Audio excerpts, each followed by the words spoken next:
Avant même 2014, il y a eu d'abord le premier financement de la BAD en 2008 avec la réhabilitation des 5 stations d'épuration au niveau de 5 quartiers des parcelles, mais aussi leur autonomisation en termes d'électricité et d'énergie.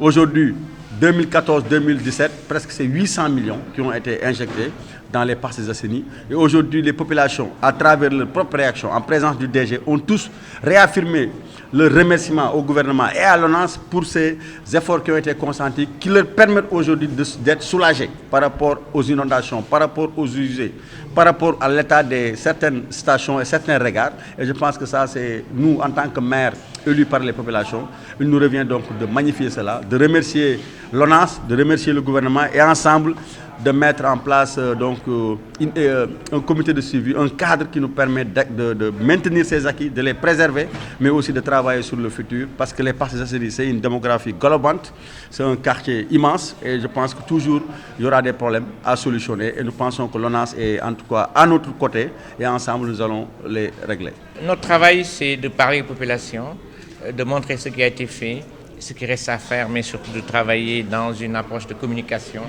pour que malgré les efforts qui ont été faits, les populations puissent prendre en charge effectivement les ouvrages d'assainissement. Je pense que Parcelles Assainies, il y a 6 ans, 7 ans, et Parcelles Assainies, en ce qui a été fait entre 2016-2017, c'est 800 millions de francs qui ont été investis et qui vont permettre aux populations de vivre de façon décente. Il reste beaucoup de choses à faire et je pense que dans cette démarche inclusive, nous allons y arriver. Ça, c'est seulement un prélude sur notre Parcelles Assainies. Nous étions à Dalifort la semaine dernière, il y a 2 semaines plus tôt. Nous allons continuer cette démarche. Nous allons aller parler de façon inclusive avec l'ensemble des maires du Sénégal pour voir quels sont les problèmes. C'est notre responsabilité et quelles sont les pistes de solutions et dire la vérité aux populations et surtout montrer les avancées significatives qui ont été faites depuis ces 5-6 dernières années.